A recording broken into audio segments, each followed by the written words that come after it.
I mean, things that were so important to us, like, did you know he drinks wine?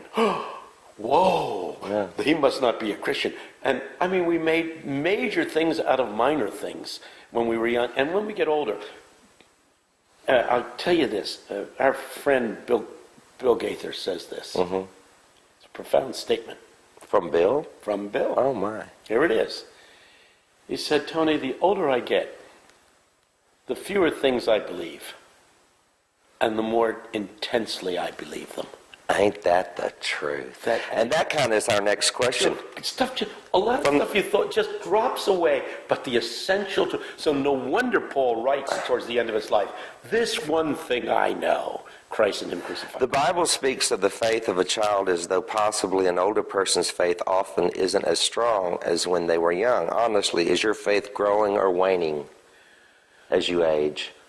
It's growing. Yeah, it's growing. I had a stroke 6 years ago, and the doctor looked at me and he said, now, one of the things that you've got to recognize is in all likelihood, you're going to have another stroke somewhere down the line, and it may kill you. I blinked. Well, if it doesn't, someone else will. Something else will. So he said, you don't seem particularly threatened by that. I said, no, I'm not. And I told him about my faith. He said, you know what? You think you're going to get halfway through a lecture at Harvard University, keel over dead, and the headline's going to read, Campolo dies lecturing at Harvard. That's not what's going to happen to you. You're going to be in a wheelchair, drooling out of the side of your mouth, and your wife is going to control your every movement for the next 10 years. Does that scare you? Man, that scared me. So when I got up this morning, Mark, before I even headed over to your place, I went down to the treadmill at the hotel and did my 2 miles. You did? And you saw what I ate. What did I just eat? Cheerios. Cheerios. With goat milk. Yes, 70 calories, that's all. And it is good for your cholesterol. And all of a sudden I began, because the one thing I don't want to do, the only thing that scares me, is to be immobilized and feeble and and poor Peggy would have to take care of me. I know. I would like to just drop over dead. Well, and that brings up the other thing you said earlier about not really setting up any treasure here on earth. But yeah. If you fall over and then you're not able to earn a living and you've not saved a dime, yep. What would poor Peggy do? Go to work, be a greeter at Walmart so she can take care of you? No, she'll probably just kill me. Yeah, yeah, she'll have you euthanized. She believes in that stuff, you know. In fact, someone says, when are you going to add Peggy to your panel? I think that would be neat. I mean, she's kind of there already. Yeah. We love Peggy, don't we? We love Peggy. You've loved her for how many years? 50 years. You know, you love this. When it was our anniversary coming up, I said, gee, Saturday's our anniversary. She said, 48 years of happy married life. I said, we've been married 50 years. She said, 48 years of happy married life. Out of 50 ain't bad, is it? It ain't bad. You know, and that's true. You know, people get married and they think, quote unquote, you live happily ever after. There are some times that things aren't as they should be, you know, and you're not feeling that more. Did you ever think about divorce? Never. Never? Not one time? Murder, not divorce. You know, there's a funny story I love to tell about being in bed one night and television's on and we're watching the evening news and they described this couple that had a fight, an argument, and he went up to bed. She came upstairs and there he was, sound asleep like a baby, and she's fuming. She goes over to the dresser drawer, pulls out a gun, goes over, puts it to his temple, and blows his brains out. And I said to Peggy, can you imagine a wife doing that to her husband? She said, yeah, no way. There are times when it's not going well. But if you're committed in Christ, you stick it out, and you come through those times, and it's always better at the other end. Incidentally, a colleague of mine at the University of Pennsylvania had this analysis on longitudinal studies of marriage. Is that good? What in the world? Studies marriages over a period of time. And he finds that the following happens.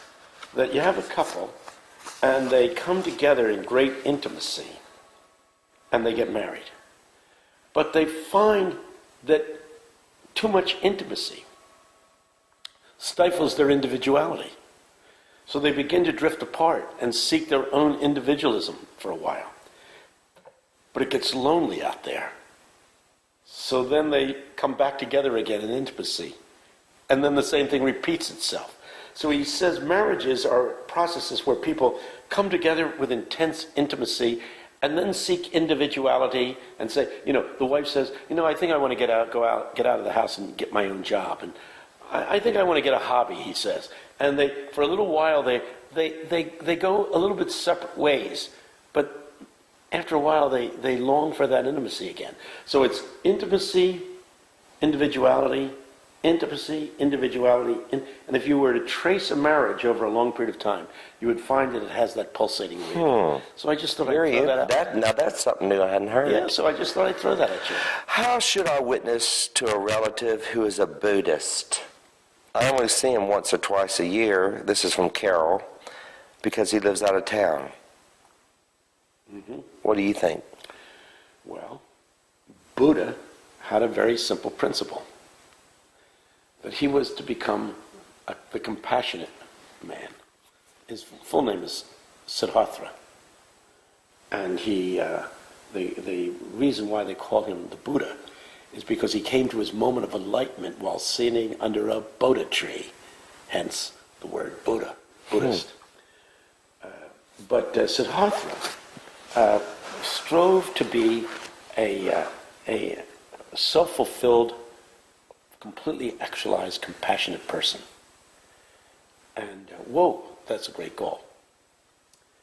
And people would come to the Buddha, to Siddhartha, because in that relationship, they would become transformed themselves. So they would go and want to live and be with their guru, with their Buddha, who would share his humanity and his compassion with them, and they would take on that compassion.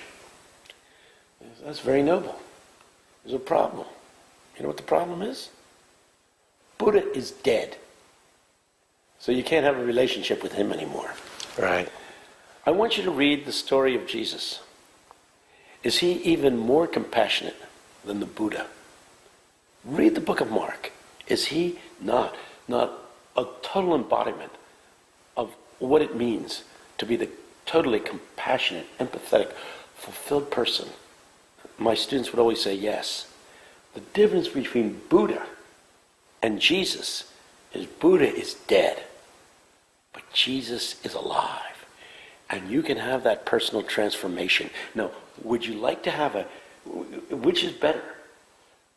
To talk about a Buddha that you cannot relate to, or a Christ with whom you can have a personal, transforming relationship in which he can make you into what he is. And that's what Paul writes when he says, brothers and sisters, it hath not yet appeared, but we shall be.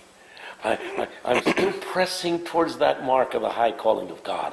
I am in process, but it's a relationship. And Yes. Here is the point. That relationship with Christ comes through fellowship with other Christians and through the scriptures. His Spirit is in the midst of us, transforming us. So I would say to your Buddhist relative or friend, wouldn't you like to have a relationship with one who is greater than Buddha? Greater than Buddha. Yeah. Yeah. Should a divorced woman, and this is from a friend in Christ, Kate, should a divorced woman be allowed to remarry again even if there were grounds for the divorce, or should she commit her life to the calling God has written upon her heart and never marry again?